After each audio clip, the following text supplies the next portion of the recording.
Bueno, ahí. Mientras resolvemos un pequeñito problema técnico. De unos 50. Bueno, de unos 50. Un problema. Yo quisiera...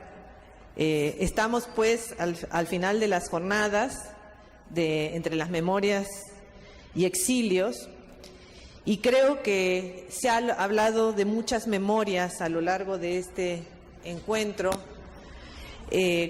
como hemos visto que esta memoria que quema, que arde, que nos hace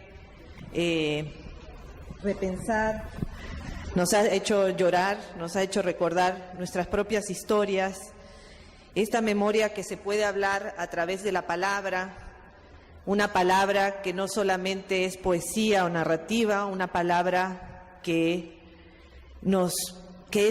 incide en los hechos, que puede hacernos trabajar, como decía Sandra, una palabra que pase por un quehacer ético, ¿no? Hemos llorado a mares con el documental Tiempo Suspendido de Natalia Brustein, maravilloso.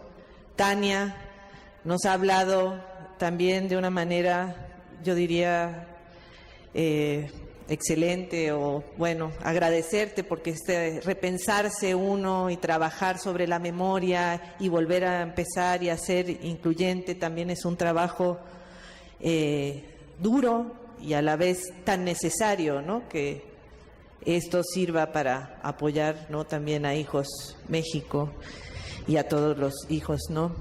También hablamos esta mañana con Mariana, que hablaba con su novela, con Mar, que nos lleva a revivir esos momentos tan duros de la infancia, poderlo pasar a las palabras, ¿no? Esas palabras con las que juega, esas palabras tan propias. A Octavio, que nos decía en su exilio, ¿no? A través del marimbol y su exilio aislado, pero encontrado en un país, ¿no? A Gloria con sus memorias de la familia. Y bueno, entre memorias y exilios, la reflexión de aquellos que llegamos a México, y como Gerardo, Omar y Raquel, que trabajan en las diferentes instituciones, ¿no? Cómo llegar a México, cómo enfrentar a México, cómo quererlo, cómo hacernos reconstruirnos en México, pero seguir ese hilo de la memoria, y cómo esa memoria nos hace construir desde otro lugar nuestros trabajos. Y bueno, también había que hablar de memoria y género por todo esto que había sucedido, por todas estas asociaciones de madres, hijas, abuelas. Y bueno, Sandra nos dirá más porque es especialista en el tema, y a Elena le agradezco mucho haber venido para reflexionar sobre estos lugares de la memoria, tiempos de la memoria. Y bueno, finalmente, y con broche de oro, pues Sandra Lorenzano, ¿no? Que ahora sí voy a decir tú. Vamos a hablar sobre la memoria compartida, ¿no? Que es lo que hemos hecho a lo largo de estas jornadas. Sandra, que como decimos, ¿no? A veces de Margit Frank decimos es impresentable, pues Sandra es impresentable porque ya está muy presentada, la conocemos mucho, pero igual la vamos a presentar. Traqueteada. Sandra Lorenzano es narradora, poeta y ensayista, argenmex, nació en Buenos Aires, Argentina, y vive en México desde el 76.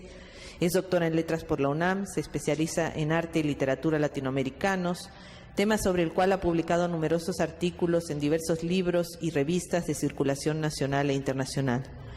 Durante más de 10 años fue miembro del Sistema Nacional de Investigadores y actualmente forma parte del Sistema Nacional de Creadores de Arte.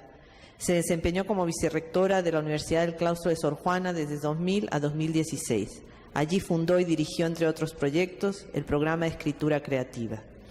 Es evaluadora del Consejo Nacional de Ciencia y Tecnología, miembro del Comité de Literatura del Fondo de Cultura Económica, así como de los comités ciudadanos de radioeducación y de las asociaciones internacionales Women Forum, University of California Mexicanistas y Universo de Letras, UNAM, entre otras. Creó y condujo de 2010 a 2016 el programa En Busca del Cuento Perdido, transmitido por el Instituto Mexicano de la Radio. Asimismo, es creadora, realizadora y conductora de los proyectos televisivos Las Otras Voces, TV UNAM, Pasiones y Obsesiones en Rompeviento TV. Colabora regularmente en diversos medios de comunicación de América Latina, W Radio, Milenio, El Universal, Clarín, entre otros. Es coordinadora de los libros La literatura es una película, revisiones sobre Manuel Puig, de la UNAM, Aproximaciones a Sor Juana, Fondo de Cultura Económica, Políticas de la Memoria, Tensiones en la Palabra y la Imagen, de Editorial Gol Argentina.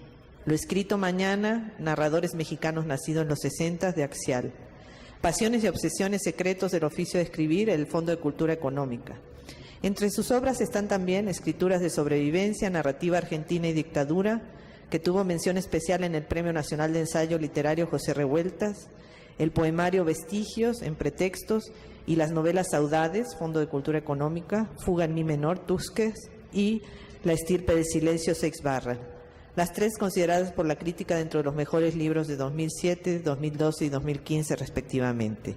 Actualmente tiene en prensa el poemario Herencia, Vaso Roto Ediciones. Bueno, con eso dejamos a Sandra. Gracias, Mariana. Muchas gracias. Hola a todos, buenas tardes.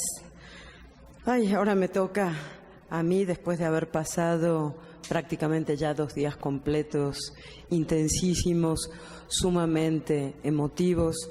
Y claro, yo ya quería cambiar todo lo que he escrito para ir dialogando con cada una de las ponencias o de los comentarios de ustedes.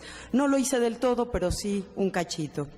Lo primero que quiero, por supuesto, es agradecerle a Mariana Macera pues esta iniciativa, y además de la iniciativa que me hayas invitado a estar en ella, al audir, que me da un gusto maravilloso que exista, a la Coordinación de Humanidades, que permite que exista, a Ivonne y al Centro Cultural de la UNAM en Morelia, y a la UNAM, que es una de mis casas, ¿no? Siempre digo que soy Puma de corazón y eso es así. Y no solamente tiene que ver con el fútbol, que después podemos hablar, Omar, también de fútbol.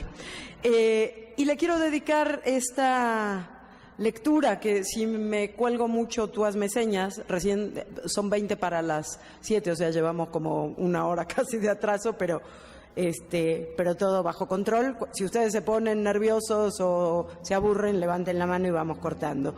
Se la quiero dedicar a Mariana y Omar y a Tania, porque ser hijos con mayúsculas, ¿no?, es una marca que los hermana, y porque me han permitido los 3 ser parte de esa hermandad. Así que muchísimas gracias. Y quiero empezar con 2 epígrafes. Uno es de Kundera, que viene muy al caso para todo lo que hemos estado hablando, que dice: la lucha del hombre contra el poder es la lucha de la memoria contra el olvido. Y otro es de Pilar Calveiro, una de las grandes especialistas en el tema de poder y desaparición en América Latina, que dice: la memoria es también, y tal vez sobre todo, desestructuración. La memoria viva, palpitante, escapa del archivo, rompe la sistematización y nos conecta invariablemente con lo incomprensible, con lo incómodo. Hay que recuperar una y otra vez la incomodidad de la memoria. Lo voy a dejar ahí, después lo vamos a retomar. Se ha dicho que pocos temas convocan como este a la primera persona. Lo vimos en todas las intervenciones. Así que desde esta primera persona que soy, con un pie en cada uno de mis países y el corazón que habla de tú y de vos casi al mismo tiempo, a veces escribo estos fragmentos. Nunca he encontrado otro modo de contar mis historias de exilios, desexilios, destierros y transtierros, más que con fragmentos, con pedazos que son a la vez anotaciones, ocurrencias y a veces confesiones, con un final feliz, quizás como en los viejos cuentos. Y hablando de finales felices, no es un final, sino el final de un episodio, como si fuera una serie de Netflix. El final de un episodio realmente genial, quiero compartirlo con ustedes porque tiene que ver con todo esto, que es el hallazgo de parte de las abuelas de Plaza de Mayo del nieto 121. El nieto 121, llevamos 120 nietos celebrando que esos más de 500 chicos nacidos en cautiverio, paridos por madres secuestradas y después asesinadas por la dictadura militar argentina, son buscados y recuperan la identidad que les ha sido robada gracias al trabajo fundamentalmente de las abuelas de Plaza de Mayo y de quienes los acompañan. Y la gran maravilla del nieto 121 para mí, en lo personal y para toda mi familia, es que es mi primo. Entonces, pues, un aplauso para 40 años.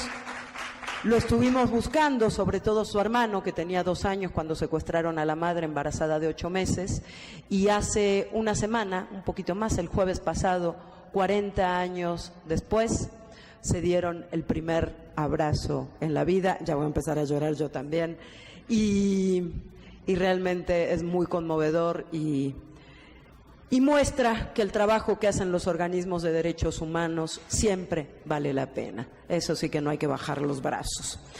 Bueno, empiezo. El orden es más o menos así. Voy a empezar con algo muy personal, un poco para estar a tono con las confesiones personales, y después me voy a ir pasando a una cosa más de qué sucede en el arte, un poco por eso está Doris Salcedo y lo que le comentaba a Elena, y qué pasa con el lenguaje, la literatura, la poesía, y cierro si es que da tiempo. 1. Aquello fue un naufragio. Todavía puedo sentir el frío cortante de ese invierno que calaba por igual en el cuerpo y en el ánimo.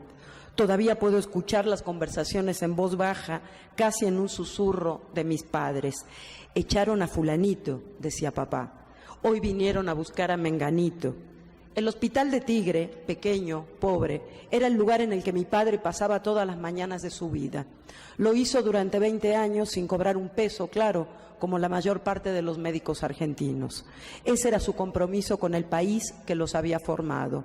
Allí, a la orilla del río, en el delta que forma la desembocadura del Paraná, estaba mi termómetro de la situación.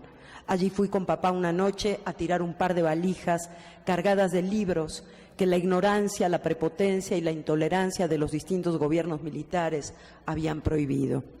Mientras se hundían la breve historia de la Revolución Mexicana de Jesús Silva Herzog, El extranjero de Albert Camus, con los libros de Scalabrini Ortiz y los poemas de García Lorca, entre muchos otros, papá lloraba, yo lloraba, y los dos sabíamos que aquello era un naufragio. 2. El 24 de marzo de 1976 es una herida en la historia argentina, y es una herida en la historia íntima y personal de cada uno de nosotros. Pero la represión había empezado antes. Había empezado con la masacre de Ezeiza el 20 de junio de 1973, el día en que Perón volvía al país después de casi 18 años de destierro y proscripción. Había empezado con la siniestra presencia de José López Rega en el gobierno y la creación de la Alianza Anticomunista Argentina, la temible AAA. Había empezado con el ejército en las calles. Había empezado con el miedo que causaban las persecuciones, las desapariciones, las prohibiciones que llegaron después de la corta y libertaria primavera de Héctor Cámpora. Pero también podría decir que empezó con la represión en la Patagonia en 1921, con el golpe de Estado al presidente Irigoyen en 1930, tanto que aprender de Beato, ¿no, Raquel? O con el derrocamiento de Perón y el bombardeo a la Plaza de Mayo en 1955, o con la Noche de los Bastones Largos en 1966 en contra de los estudiantes, o con la matanza de Trelew en 1972, o debería irme más lejos aún en nuestra historia y hablar quizás de la conquista del desierto, entre comillas, con la que se fundó la República Liberal y Oligárquica en el siglo XIX. Los indios son nuestros primeros desaparecidos, aniquilados o explotados y marginados en la realidad, en la de antes y en la de ahora, borrados de los relatos fundacionales. Siempre les cuento a mis estudiantes eso, que se transmite como un chiste y que en realidad es una construcción ideológica terrorífica, que es eso: los peruanos descienden de los incas, los mexicanos descienden de los aztecas y los argentinos descendemos de los barcos. No es cierto. Es una mentira que oculta un genocidio. Las heridas son muchas y antiguas en nuestra historia, y ese 24 de marzo las concentró todas en términos simbólicos.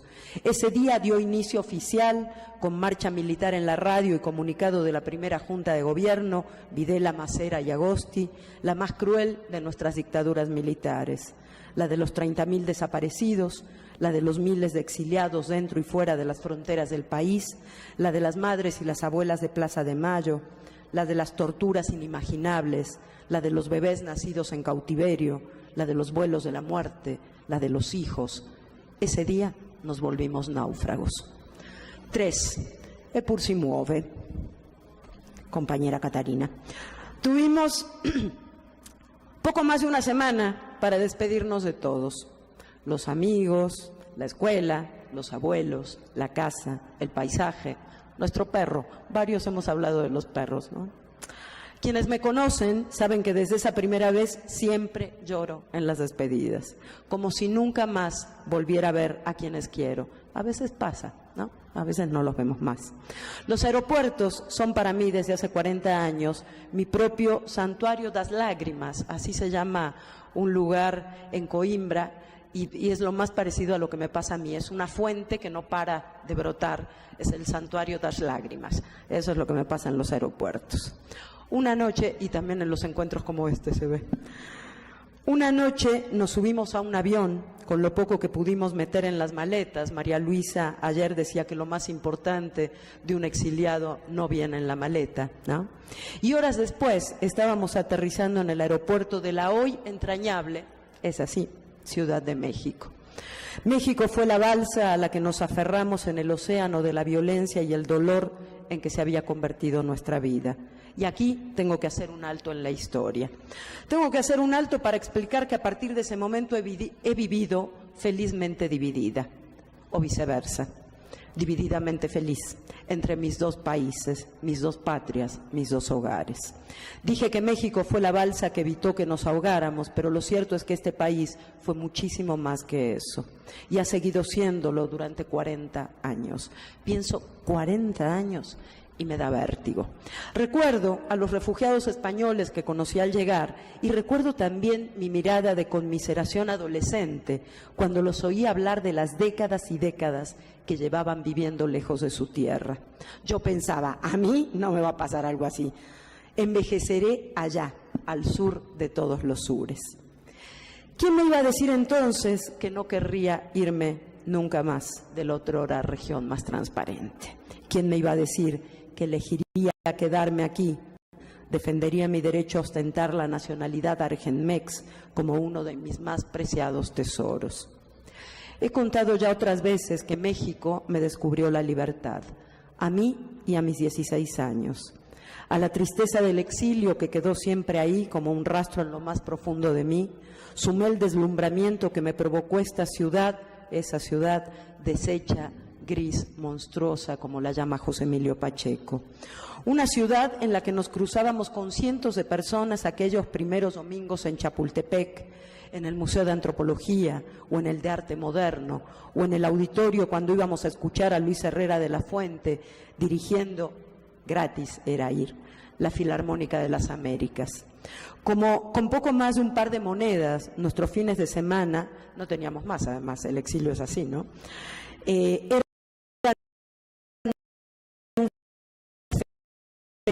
Se sienten cómodos en su cultura, con su cultura. Culturas, debería decir, en plural, claro.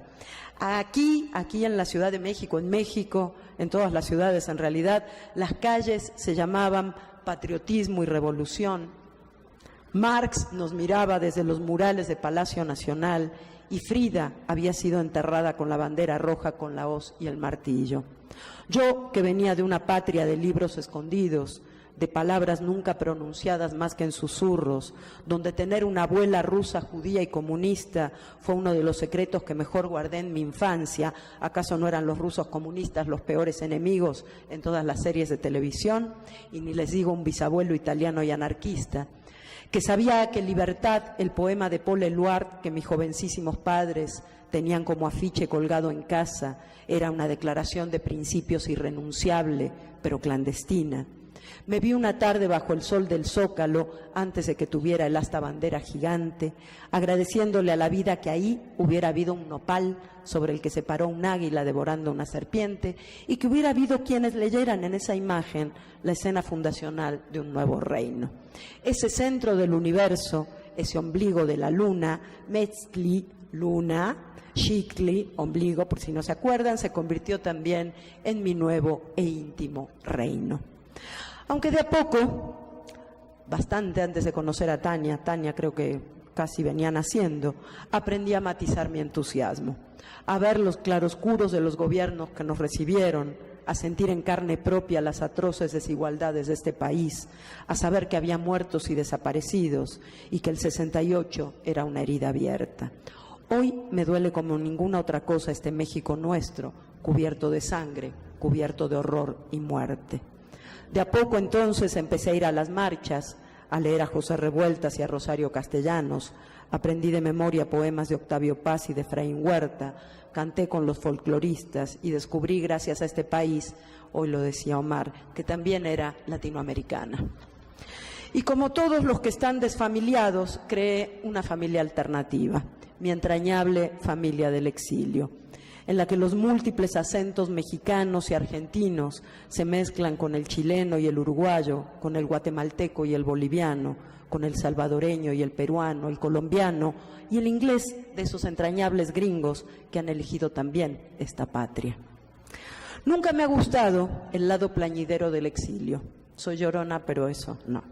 Porque sé que mi escritura, con sus silencios, con sus quiebres, no sería posible o sería otra. Sé que yo misma sería otra sin mi vida en México, sin ese territorio de libertad que aquí descubrí y que sigo descubriendo tantos años después.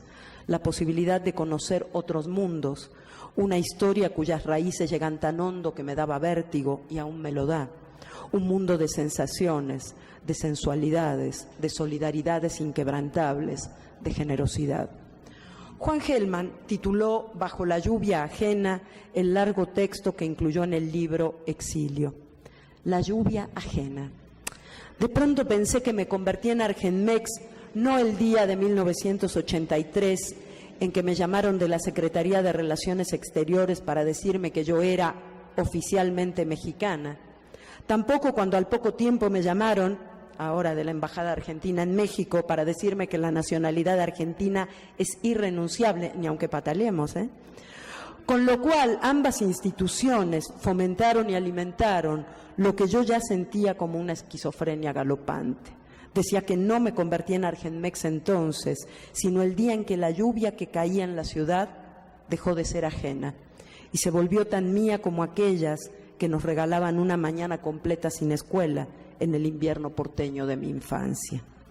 Ser Argenmex es vivir cada día con el entusiasmo y el desasosiego que México nos depara y a la vez sentir el compromiso de hablar de aquella historia que nos expulsó del territorio de nuestra adolescencia. Es tratar de entender los claroscuros de un periodo de muerte y violencia que se instaló allá, cambiándonos a todos la vida para siempre. Es buscar que cada una de nuestras páginas sea también una caricia para los 30.000 desaparecidos. Pero ser Argenmex es a la vez tratar de entender los claroscuros de este periodo de muerte y violencia que desangra México hoy y buscar que cada una de nuestras páginas sea también una caricia sobre esta piel desgarrada. Ser Argenmex es perderme en un laberinto de voces, de palabras propias y ajenas, es mirar con mirada oblicua, dicen algunos, las feministas, es un término del feminismo, dicen otros estrábica, una mirada que se mira a mirar, mirada de adentro y de afuera, no es un asunto de lenguaje ni de pasaporte, es un asunto de que la lluvia que nos moja deja de ser ajena, allá y acá, acá y allá. O como dice tu padre, Juan Carlos Pla, ser otro en ambas patrias. 4. Y desde esta que soy, y buscando tejer entre el yo y el nosotros, entre lo individual y lo social, como decía ayer Chema Espinaza, entre la responsabilidad ética y el compromiso político, surge la pregunta por la memoria. ¿Cuál es la relación entre el pasado y el presente? ¿Cómo se construye un espacio que dé cabida a las diferentes voces, a los diversos relatos que desde el hoy hacemos sobre el ayer? ¿Cómo se construye la memoria de una sociedad? ¿Cómo se recupera la incomodidad esa de la que hablaba Pilar Calveiro de esta memoria? ¿Cómo se transmite a las generaciones futuras la historia del horror? Y pienso en Tania y en su madre educando a Teo y pienso, ¿qué va a saber Teo de las historias del horror, no? ¿Cuál es la relación entre memoria y justicia? Que era algo que preguntaba ahora Elena también. ¿Qué historia es la que se busca transmitir? Estas son algunas de las preguntas que están en el debate sobre la memoria, ya sea que hablemos del Holocausto, de la última dictadura argentina, del genocidio en Ruanda o del asesinato de migrantes en nuestra frontera sur. Distintas respuestas o reflexiones que generan componen un tejido dominado por la diversidad y las tensiones. Hablamos entonces de un espacio de conflicto, espacio heterogéneo, que procura una mirada no lineal sobre el pasado. Hablamos de discontinuidades, de rupturas, de ambigüedades. Reflexionamos todos nosotros y creamos a partir de las fisuras, de los quiebres, del fragmento, de la movilidad que convierte a la memoria en resistencia. Frente a su posible banalización, frente a su posible anquilosamiento, es preciso subrayar, y ayer Tania lo decía y lo hemos hablado mucho, que nuestro tema no es la memoria, sino las memorias. No se trata de una memoria, sino de múltiples memorias, muchas veces en conflicto. La ruptura que las distintas perspectivas implican, el discurso histórico que se pretende unívoco y homogéneo, es justamente parte de su capacidad de provocación. Si el discurso autoritario es un discurso homogéneo, el discurso de la memoria no lo puede ser nunca.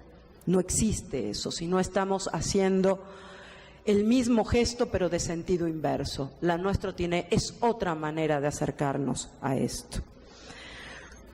No se trata de hacer de la memoria un relato cómodo que fije la historia en tanto discurso domesticado, sino de subrayar ese movimiento constante que impide que sea encasillada y silenciada.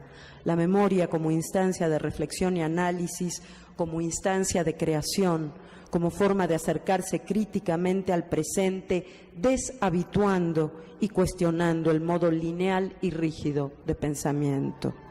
Me interesa en esta charla acercarme a una cierta memoria del trauma, a una cierta memoria del horror, a una memoria, por lo tanto, en duelo. Se trata de una memoria cubierta de muerte, pero que no por ello, o precisamente por ello, no deja de exigir justicia. ¿Será que el antónimo del olvido, se preguntaba Joseph Yerushalmi, uno de los especialistas en memoria, ¿será que el antónimo del olvido no es la memoria, sino la justicia? La memoria es así algo activo, eso también es muy importante. Son memorias y además memorias en permanente transformación, que se sitúa en el hoy y a través de la cual el pasado es permanentemente resignificado. Cualquier anquilosamiento del pasado atenta contra el ejercicio de la memoria. Estamos hablando de ligar pasado, presente y futuro. Eso el psicoanálisis lo sabe como nadie, cómo uno va transformando su discurso hoy a partir de la relectura que hace del pasado, ¿no? Estamos hablando de ligar pasado, presente y futuro, no en un ejercicio de nostalgia, aunque esa también se me da, sino en un trabajo en el que el dolor y la reflexión se conviertan en motor político. En este contexto me pregunto acerca de la posibilidad del arte. ¿Qué puede decir el arte en un momento en que la historia nos presenta su rostro más oscuro? ¿Realmente puede decir algo? ¿Son la violencia, la muerte, el espanto irrepresentables? ¿Cuál es el riesgo de la estetización? Que era una de las cosas que Elena decía. Quizás el arte nos proporciona el mejor modo de ir tejiendo la trama sutil para rodear lo innombrable. Quizás el arte nos permita llevar a cabo la ceremonia de bautizo y entierro, nacimiento y duelo, exigencia de justicia y análisis comprometido que los muertos y los vivos reclaman.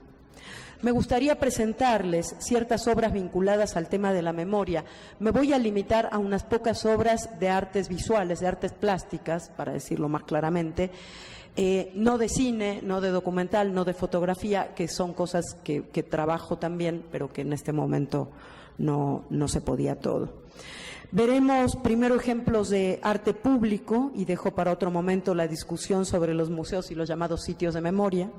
En segundo lugar, algunas obras de artistas reconocidos por su trabajo sobre la memoria y los derechos humanos.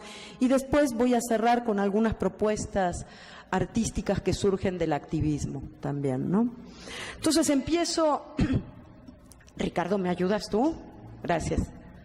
Vamos a empezar con una obra.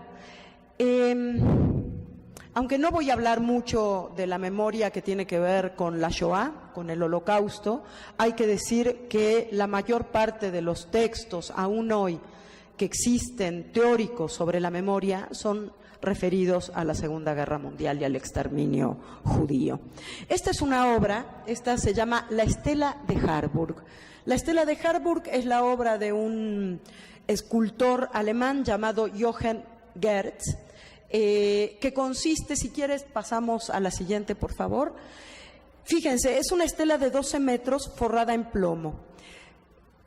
La característica es que con un punzón, con una especie de clavo especial, cada uno puede ir a dejar su firma, como en una especie de recogida de firmas, a favor de aquello para lo cual fue hecha la obra, a favor de la paz y en contra de la violencia y de la guerra.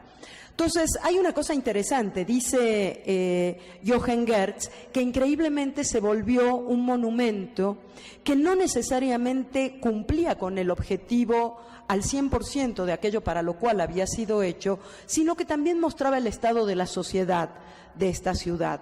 Porque pues si uno puede ir a poner un grafiti o su firma, también hubo quien puso grafitis antisemitas, racistas, xenófobos, etcétera, aunque la mayor parte de la gente respondió a la invitación. Si pasamos, por favor.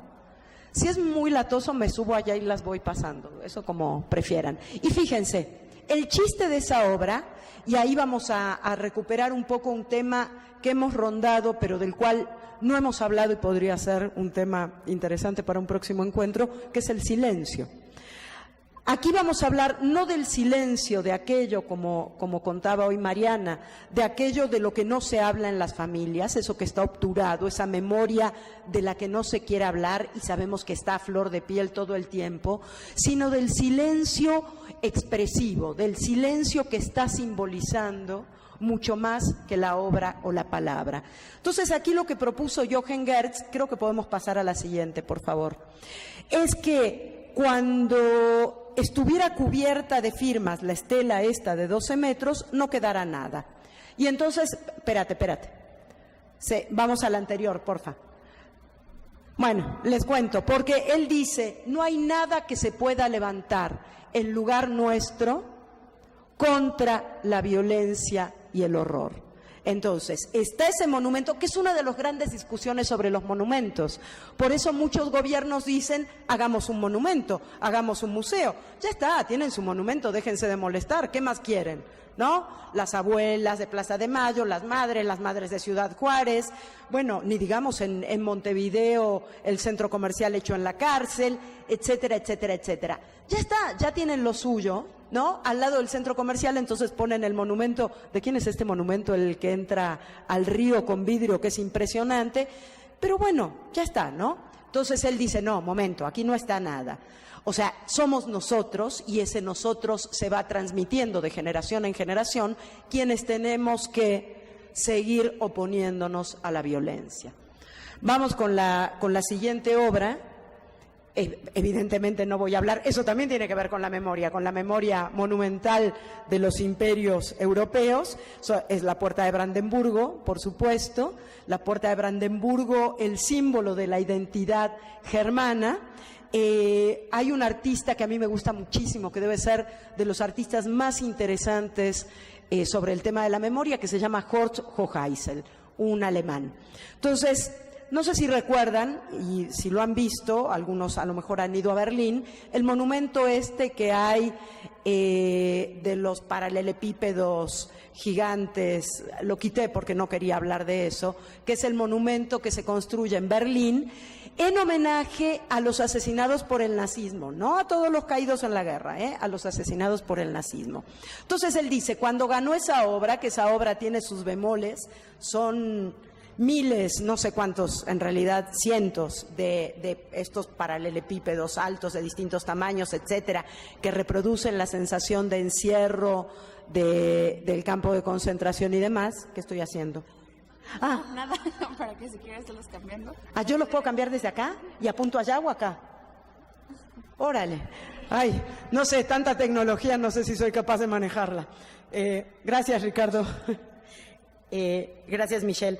Y entonces esa obra es muy discutida porque se pintó con pintura antigrafiti, justo lo contrario de lo que proponía Jochen Gertz, pero esa pintura antigrafiti la fabrica la misma empresa que fabricó el gas Ciclón B de las cámaras de gas de los campos de concentración. Así que imagínense la discusión. Pero bueno, dice Horst Hoheisel, me presenté a ese concurso, pero no gané. Dice, ya sabía que no iba a ganar, porque lo que él propuso, no sé, a ver.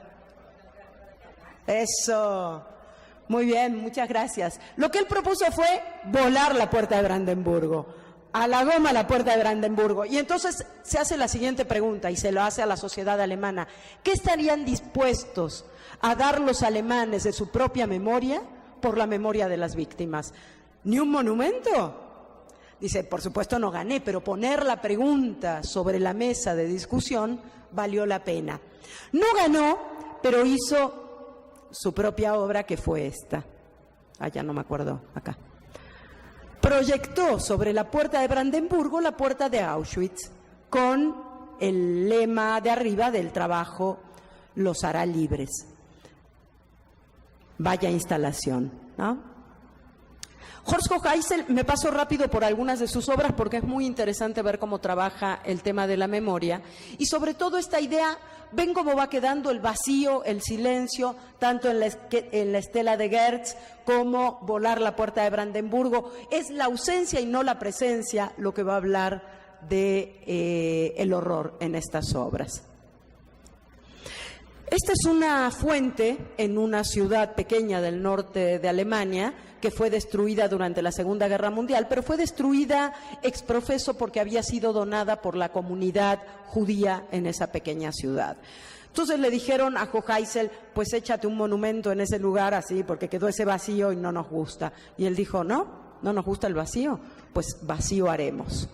Entonces reconstruyó la fuente, pero en sentido inverso, del piso para abajo. Entonces, está el vacío y al mismo tiempo está el monumento. Es decir, hay una señal de memoria. No hay forma de olvidar lo que pasó ahí, ¿no? Lo que se ve es eso. Y si te asomas, ves el monumento en sentido invertido, hacia adentro. Ese es un pequeño monumento que hizo en Buchenwald. ¿Cuál es el chiste de esta placa de Buchenwald? Ahí ven las manos, para que vean más o menos el tamaño que tiene. Es muy pequeño, en realidad, al lado de los grandes monumentos. ¿Cuál es el chiste de esa placa? Que está siempre Buchenwald, campo de concentración. Vale la pena leer a Jorge Semprún y su paso por Buchenwald, la escritura o la vida. Está siempre a la temperatura del cuerpo humano. Aun cuando está cubierta por la nieve que hay en Alemania en el invierno, y entonces recuerda que ahí fueron incinerados cientos y cientos y cientos y cientos de cuerpos. Horst Hoheisel lo invitaron a la Argentina a dar unas conferencias, qué sé yo, y entonces le preguntaron, ¿y usted qué monumento haría en Buenos Aires, ¿no? Estaban en Buenos Aires en ese momento. Y él dice, ustedes no tienen que hacer ningún monumento, ustedes tienen el mejor memorial que existe, que es el Río de la Plata. Bastaría con iluminar el Río de la Plata para tener presente permanentemente a los 30.000 desaparecidos. No se hizo eso, pero se construyó en el Parque de la Memoria, y eso ameritaría una charla aparte porque es muy compleja la discusión y la construcción del Parque de la Memoria y todo lo que pasó ahí. Este memorial, donde hay 30.000 plaquitas con los nombres de... No están los 30.000 nombres, eso lo sabemos. Hay casi 10.000 ya ahí, con la fecha de nacimiento y la fecha de desaparición. ¿Qué es lo que pasa con los desaparecidos? ¿Qué es lo más atroz de la desaparición? No solo la muerte, sino que el muerto es sustraído a sus seres queridos. No tenemos un cuerpo que velar, no tenemos un lugar donde enterrarlo, no tenemos un lugar donde ir a rendirle culto. Los seres humanos rendimos culto a nuestros muertos desde el origen mismo de la especie. Entonces, ese es el gran problema. Increíblemente, este monumento se convirtió en un lugar donde la gente va a recordar a sus muertos.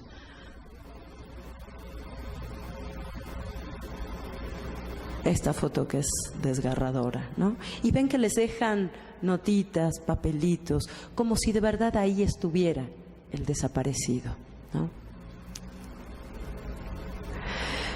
Estas, me paso rápido, son estas plaquitas que se ponen en el piso para que cuando vayamos caminando recordemos que ahí pasó algo, mataron a alguien, secuestraron. En realidad la idea surge también en Alemania.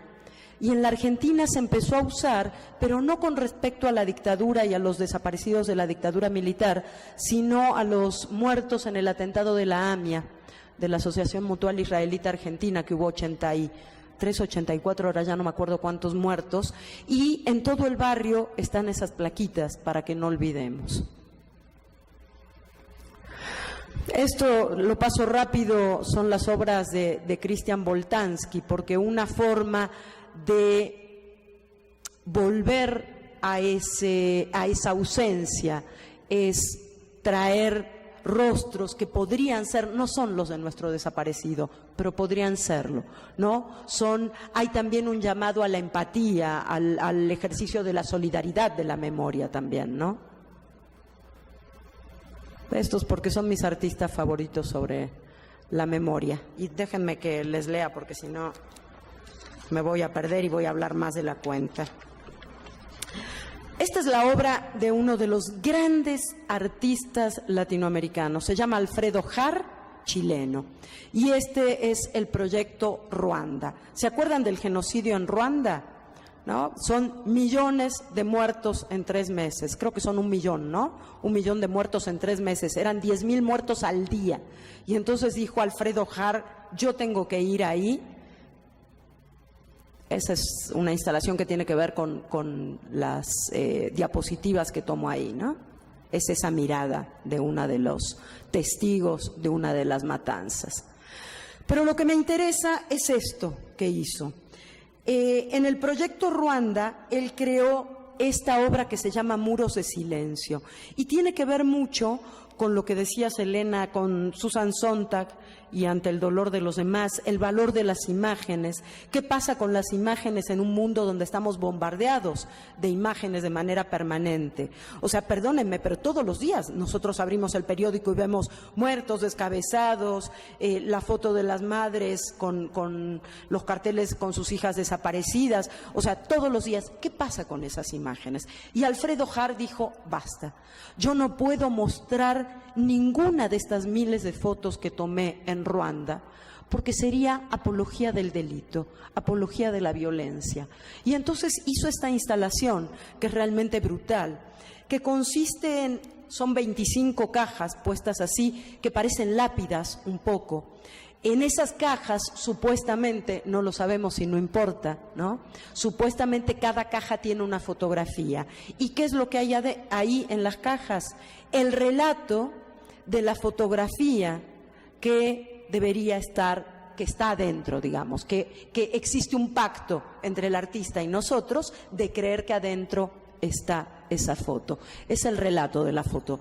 Ese es un tema que me interesa mucho y que estoy trabajando, que es cómo se cuentan las fotos, ¿no? ¿Qué pasa? Y retomo una cosa que decía Mariana, como para ir hilando un poco también con cosas muy ricas que pasaron estos 2 días. La foto esa de infancia, que aparece en el periódico además, ¿no? Que ni te imaginas. Para mí el exilio es no tener fotos de infancia.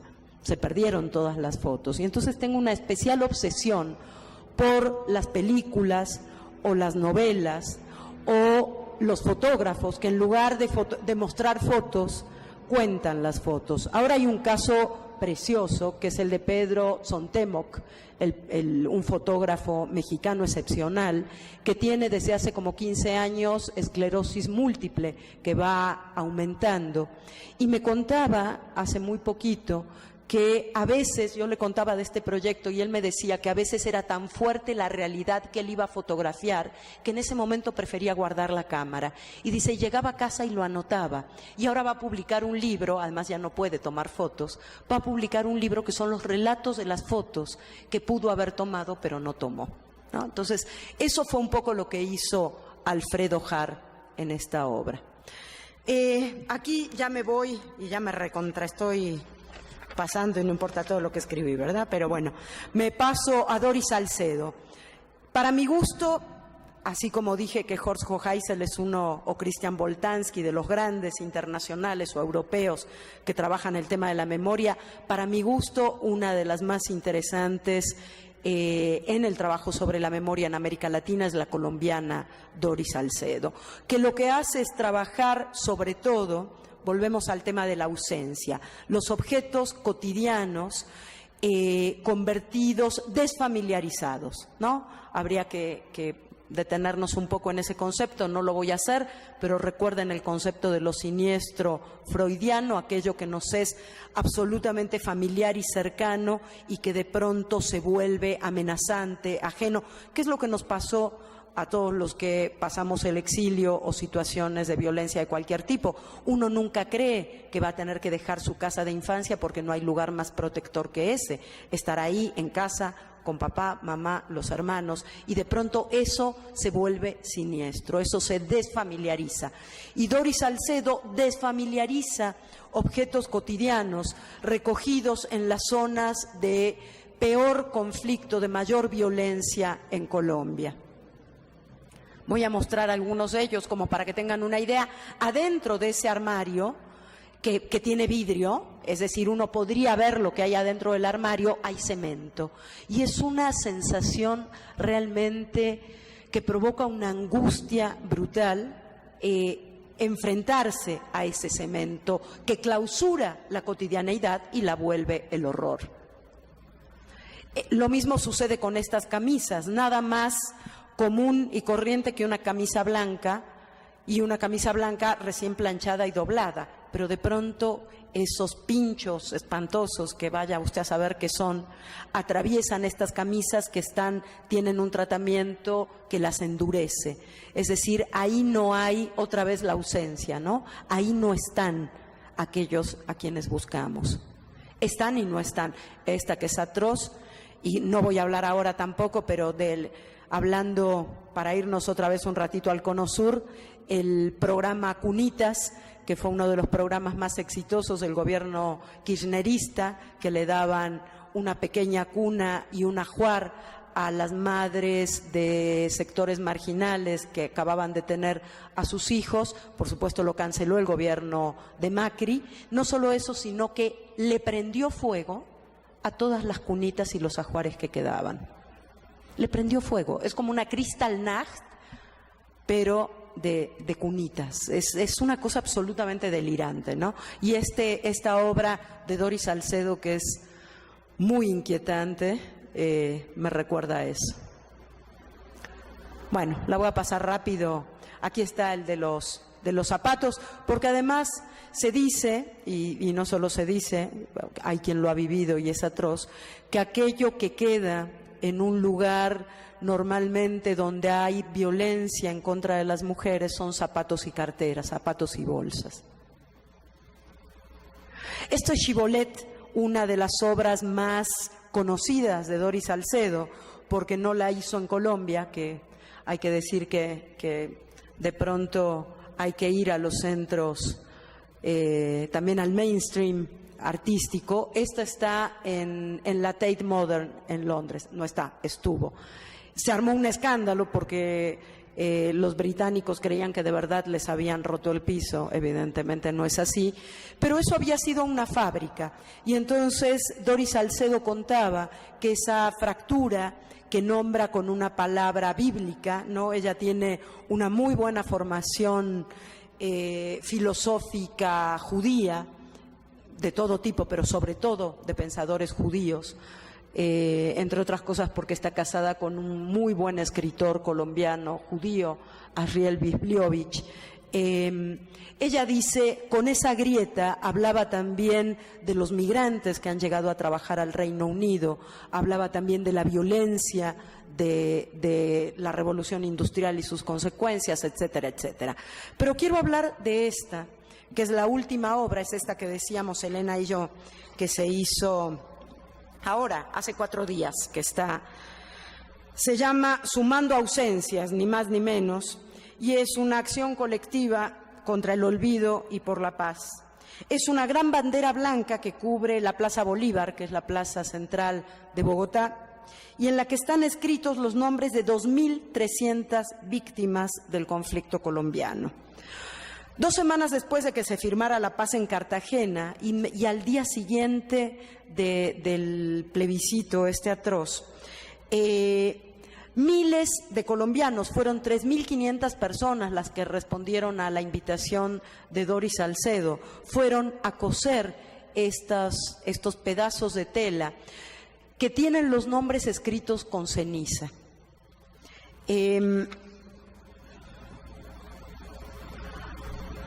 Aquí está la gente cosiendo. Es una obra colectiva que ella dirigió, claro, y así quedó, que es muy impresionante, ¿no? Ver la Plaza Bolívar cubierta. Ella ha trabajado mucho en la plaza, porque también ha hecho instalaciones con velas, colgó las sillas ¿se acuerdan que hubo, en qué año fue, Tania, lo de la toma del Palacio Municipal, etcétera, etcétera? Y ella ha hecho varias instalaciones. Le gusta, por supuesto, trabajar en espacios públicos, es parte de su propuesta, ¿no? Fíjense que hoy hablábamos, ahora ya no me acuerdo con quién hablábamos, anoche hablábamos de el papel crítico de las universidades y qué está pasando con nuestras universidades aquí. Y esa obra, cuando se quite de ahí, que será pronto, porque eso es una instalación que dura un par de días y chau, se va a donar a la Universidad Nacional de Colombia, ¿no? Ese es el lugar donde va a quedar. Y ahora me voy con una de las artistas mexicanas más polémicas que hay, que es Teresa Margolles. Y vaya que es polémica, ¿no? Pero bueno, con todo y su polémica, pues ha estado en la Bienal de Venecia y es una de las artistas mexicanas más cotizadas. Pero vamos a ver por qué. ¿Cómo es su trabajo sobre el arte? Porque eso nos va a servir después para pensar. Ella usa la fotografía, la instalación, el performance y el video para analizar la muerte orgánica desde un punto de vista artístico. Quienes son de mi generación seguramente recordarán el grupo artístico que se llamaba CEMEFO, como la CEMEFO, ¿no? Como el Servicio Médico Forense. Era este grupo de artistas, un colectivo de artistas que trabajaba con los cuerpos. Era terrorífico también, ¿no? En esta obra, que se llama Vaporización, ella vaporizó el agua que se utiliza para lavar los cuerpos en las autopsias. Claro, te enteras después de que entraste, porque yo quiero saber cuántos entrarían si lo supieran antes, ¿no? En el 2006, con la decisión de militarizar la guerra contra el narco, y miren que venir a hablar yo a Michoacán de esto, ustedes deberían contarme a mí, se percató de que ya no necesitaba ir a la morgue, sino que podía ir a la calle a recoger los materiales con los que trabajaba. Con estos nuevos recursos elaboró la que quizás es su obra más famosa, llamada ¿De qué otra cosa podríamos hablar?, y que fue llevada al Pabellón de México en la Bienal de Venecia en 2009. Es esto. La intervención de Venecia es el resultado de este momento, dijo el curador, Teresa quería hacer sentir que en México había una tragedia social con contenido fundamental, la ausencia de gente que está desapareciendo y el discurso de culpables o inocentes borrando la conciencia del problema. La pieza principal fue extremadamente inmaterial, dice él. Recolectó en telas sangre derramada en las calles por asesinatos relacionados con el narcotráfico. Posteriormente las metió en agua caliente para recuperar la sangre y trapear con eso, una vez al día, el piso del Palacio del siglo XVII, sede de la Bienal. En México no hay un equipo, dice ella, ni un protocolo para recoger la sangre de una escena del crimen. Si queda derramada sangre en el piso, la tienen que limpiar los vecinos. También repartió en las fiestas y eventos de Venecia unas fotos del tamaño de una tarjeta de crédito con el retrato de un cadáver quemado, producto de las batallas del narcotráfico en México, que al reverso llevaba una indicación sobre su utilidad para cortar cocaína. En lo que Teresa buscó conectar el consumo de drogas y la violencia a través del costo del placer. Adicionalmente hubo otras telas manchadas de sangre donde bordaba frases obstinadas de los narcomensajes. Ella decía las argumentaciones pseudomorales por las cuales se asesina en la batalla ante los cárteles. El curador, quizás los que saben de arte ya lo deben saber y otros los estarán sospechando, es Cuauhtémoc Medina.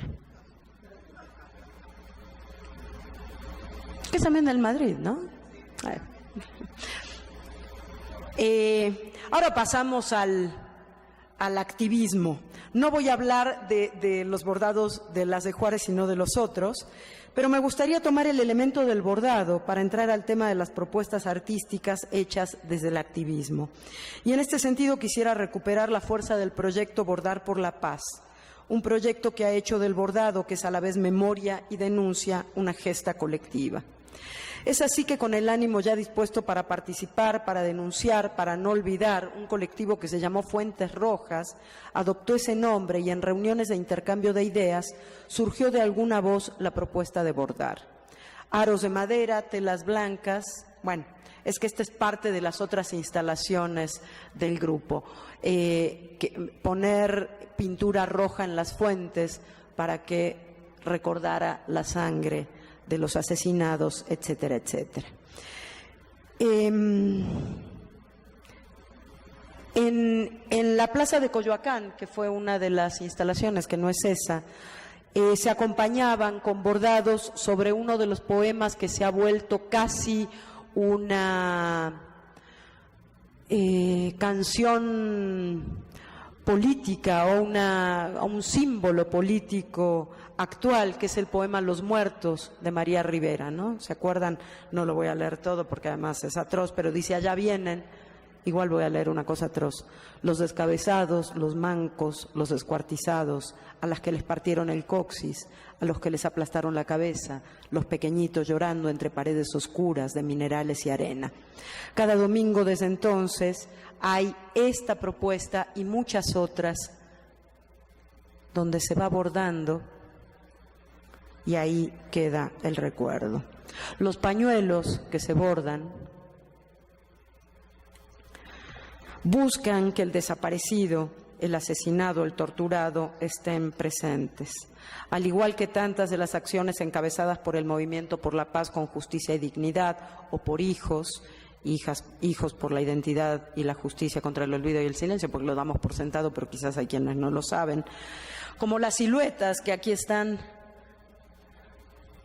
Bueno, ahí están los bordados que además recuerdan también nuestros bordados tradicionales. Se dice que las mujeres indígenas siempre dejan una señal cuando bordan huipiles, siempre dejan una señal que cuenta su propia historia. Algo hay de su propia historia en esos bordados, y estos bordados tienen que ver con eso. Y ahí están las siluetas que de alguna manera, creo que esas fotos son tuyas, Tania, que de alguna manera otra vez es la ausencia y la presencia, ¿no? El trabajo y el uso de las siluetas en los movimientos de derechos humanos no es nuevo ni es exclusivo de México, pero ahora se ha dado una nueva significación.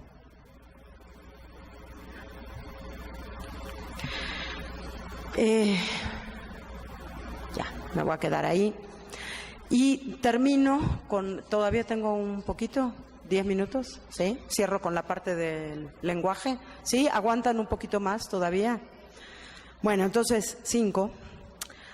Nadie testimonia por el testigo, escribió Paul Celan. Pero ¿quiénes son esos testigos? ¿Quiénes tienen derecho a hablar? ¿Quiénes pueden hacerlo? ¿Desde dónde? ¿Con qué lengua? Creo que el único testimonio posible, si es que hay un testimonio posible, desde la literatura, que es mi campo realmente, es aquel que surge de las fisuras de la aporía del arte y el horror. Eso que de alguna manera insinuaba hoy Elena. Fisuras, quiebres, que hablan desde la fragilidad, desde la inestabilidad. La palabra poética del testigo es entonces palabra desgarrada, dubitativa, balbuceante. Escribir un poema después de Auschwitz es un acto de barbarie, dijo Teodoro Adorno, y ayer se quedó en eso y no discutimos en realidad qué hay detrás de eso. Entonces voy a contar un poquito. Supo Adorno que eso, que podía no serlo, que podía no ser un acto de barbarie, al conocer la palabra en duelo de Paul Celan. Celan habla, dice Adorno en su teoría estética, habla de un indecible horror a través del silencio. Otra vez estamos, ¿no?, con el silencio, el vacío, la ausencia. La palabra de Paul Celan es palabra de silencio, palabra de la imposibilidad de la palabra, paisaje de ruinas, palabra titubeante, tartamuda, y esa es, digo yo, la única palabra posible. Leo un fragmentito chiquito del poema Tubinga, enero, de Paul Celan, traducido además por uno de los mejores traductores de poesía en lengua alemana mexicano, uno de los máximos conocedores de la cultura de la llamada Mitteleuropa, que era José María Pérez Gay. Y en la traducción de José María Pérez Gay, este poema suena así: si viniera un hombre, si viniera un hombre hoy al mundo con la barba de luz de los patriarcas, él podría, si hablase de este tiempo, él podría solo balbucir, una y otra vez. La lengua de toda la literatura no puede ser sino lengua dolida, lastimada, calcinada, una lengua en duelo, una lengua que ha pasado por el enmudecimiento, que ha pasado por la muerte y que ha vuelto de ella con los ojos cargados de horror del Angelus Novus de Benjamin, con las cicatrices que no terminan de cerrar. No es otro el ejercicio literario que me interesa, lejos de cualquier intento de relato hegemónico, lejos de voces altisonantes, lejos de la prepotencia del recuerdo unívoco y el mercado de la memoria. Desde el quiebre absoluto de la lengua, el poeta se queda sin certezas. El frágil tejido de incertidumbres apenas le permite vislumbrar un paisaje ceniciento. Ese será su paisaje, ese será el tono de su escritura, esa será su responsabilidad ética. Creo en la responsabilidad ética de quien conoce el peso de la palabra poética en el entramado de voces individuales, de memorias íntimas y personales que forman juntas la memoria, las memorias de una sociedad. ¿O acaso no es de eticidad de lo que estamos hablando al hablar de memorias compartidas?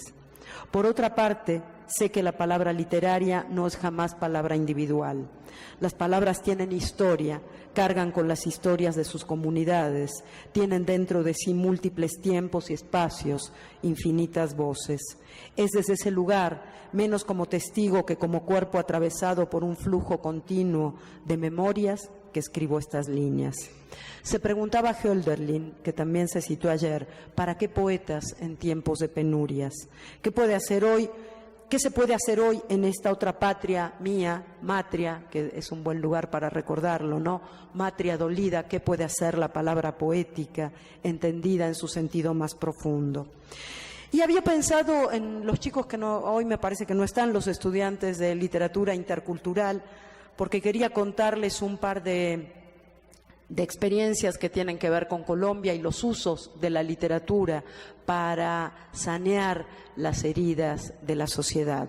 Tiene que ver con el trabajo con poesía, lo cuento rápidamente, sobre todo en las zonas de conflicto en Medellín, pero no en la ciudad de Medellín, que ahí se hizo un trabajo importantísimo, sobre todo en bibliotecas, y lo podemos hablar en otro momento, sino en las zonas de enfrentamiento con grupos de jóvenes que los propios colombianos llaman, cito entre comillas, desechables, porque son jóvenes que han atravesado el horror y vuelven, eso, lo que decía Benjamin de los soldados de la Primera Guerra Mundial, enmudecidos del campo de batalla. Muchos de ellos asesinaron o vieron asesinar, violaron o fueron violados, etcétera, etcétera. No se sabe si vienen de la guerrilla, del ejército, de los paramilitares, de los campesinos. Lo importante es que han dejado las armas y forman parte de este grupo numeroso de jóvenes que la propia sociedad colombiana se pregunta qué hacer con ellos. Y una chica muy jovencita, amante de la poesía, 19 años tenía cuando hizo este proyecto, dijo: yo voy a ir a leerles poesía. La poesía, dice ella, no importa si se entiende o no se entiende, no importa si habla de cosas lindas o de cosas feas, hay un lenguaje simbólico que va a despertar en ellos un sentido de la belleza, que tiene que ver con la belleza del lenguaje. Y la belleza del lenguaje nos remite otra vez al sentido de lo ético, y etcétera, etcétera. Entonces, la anécdota, que es muy linda y que cuenta Michel Petit en un libro precioso que se llama La literatura en tiempos de crisis, dice lo siguiente. Dice esta chica que llegaba todos los días, le tocó un grupo de 20 chavos, ¿no? Entre 15 y 19 años o quizás un poco más chicos. Llegaba todos los días con su lista de poemas y empezaba a leer poesía. Y los chavos tenían, chavos y chavas, ¿no?, la vista perdida. O sea, habían vivido de verdad el horror. Ni la registraban, la atravesaban. Un día, otro. La chica dijo: acá va a pasar algo. Finalmente, como después de 15 días de lectura, se le ocurrió empezar con Los heraldos negros de César Vallejo. Hay golpes en la vida tan fuertes, yo no sé, golpes como del odio de Dios, etcétera. Y un chavo levantó la mano. Por primera vez, la mirada perdida se recuperó, levantó la mano y dijo: pues ya que están hablando de golpes en la vida, yo quiero contar lo que me pasó a mí. Y de ahí en más fue, pero no era terapia a través de la poesía o a través de la literatura, era simplemente recuperar el sentido de lo humano. Sabemos de la gente que se ha recitado fragmentos completos literarios en los campos de concentración, ¿no? En Alemania, pero también en la Argentina, en Chile, en Uruguay, en Brasil. Y cuando les preguntan por qué, Alberto Mangel, actual director de nuestra Biblioteca Argentina y criticado por eso, pero un gran especialista en este tema, él dice, cuando a uno le pregunta a un expreso por qué se recitaban, ¿no?, y se lo cuentan a Kafka, Milena, una amiga de Milena se recitaba Chekhov completo, y entonces le preguntan por qué. Y lo que dicen es simplemente para recordar que seguimos siendo seres humanos, ¿no? Que es una cosa. Ahí la literatura. Bueno, me voy a saltar y cierro. No, una cosa que quería decir para los chicos, y ustedes los tienen de estudiantes, que vale la pena, ¿no? Que yo digo que los ejemplos de la creación de lazos sociales y comunitarios a través de la palabra poética son muchos. En México hemos visto atestado el Palacio de Bellas Artes o el Centro Cultural Universitario de la UNAM para escuchar a Jaime Sabines o a Juan Gelman. Y hoy Ivonne me contaba que no hace falta que venga Sabines. Si alguien dice que va a leer poesía de Sabines, aquí se llena de chavos que quieren escuchar la poesía de Sabines. Me parece maravilloso. La poesía es entonces también una herramienta de construcción de solidaridad. Quizás sean los chicos que hoy se juntan a hacer rap y hip hop en las calles, o los que buscan espacios colectivos donde leer o escuchar poesía, los que mejor pueden responder a aquella pregunta de Hölderlin: ¿para qué poetas en tiempos de penurias?, ¿no? Ellos me parece que tienen la respuesta. Y cierro con esto. Mirar entonces los rostros de los desaparecidos, de los asesinados en mis dos casas, en mis dos hogares, México y Argentina. Mirar los rostros de sus madres y padres es enfrentar nuestra responsabilidad en la transmisión del recuerdo, en el reclamo de justicia. Es saber que cada jueves estaremos acompañando a las madres de Plaza de Mayo en su ronda antigua y desgarrada, o que cada día 26 con los padres de Ayotzinapa, o con Javier Sicilia, o con los hijos y su entereza. Es clamar por el fin de la impunidad, es hojear los álbumes de la memoria, es intentar oír desde las ruinas los murmullos de las pequeñas voces de la historia. Es hacer que esos murmullos, que esos rostros, que esos quiebres estén presentes en nuestras palabras. También el arte y la literatura, las imágenes y las palabras pueden ser las balsas a las que nos aferremos en medio del naufragio. Y será así, fragmentados, dolidos, a veces asustados, pero de pie, como los hermanos esos que se abrazan. Ya me tocaba el turno a mí también. Por primera vez después de 40 años. Será así, uno con todos. Muchísimas gracias.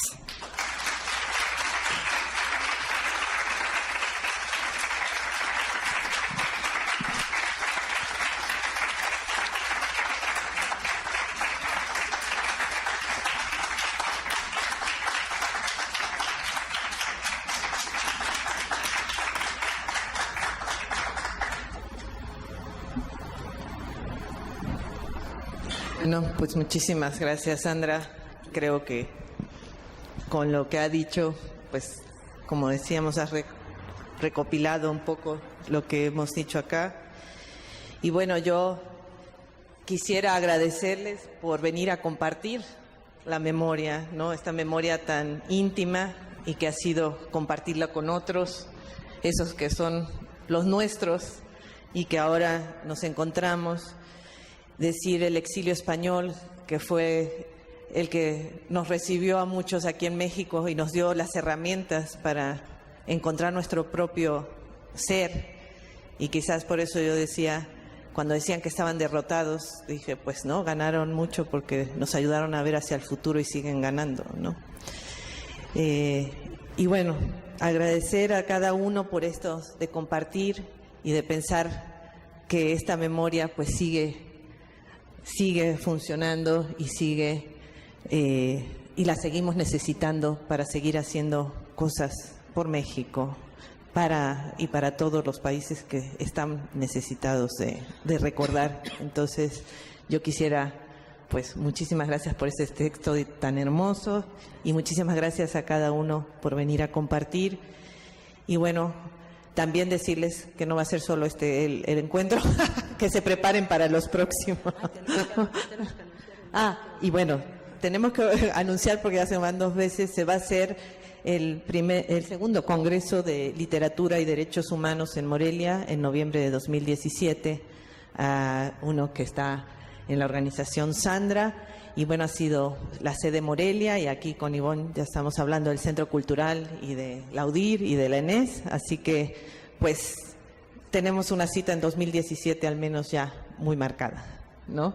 Pues muchísimas gracias a todos y muchas gracias por supuesto a la UNAM, a la Coordinación de Humanidades, al Centro Cultural y a todos los de mi equipo de la UDIR por haber hecho posible este encuentro. Y pues nos vemos pronto y que sea la memoria, mientras que recordemos esto para el próximo encuentro como una memoria enardecida, una memoria que nos encuentra, una memoria que se levanta ante lo que sucede. Gracias. Y gracias a ti, Mariana.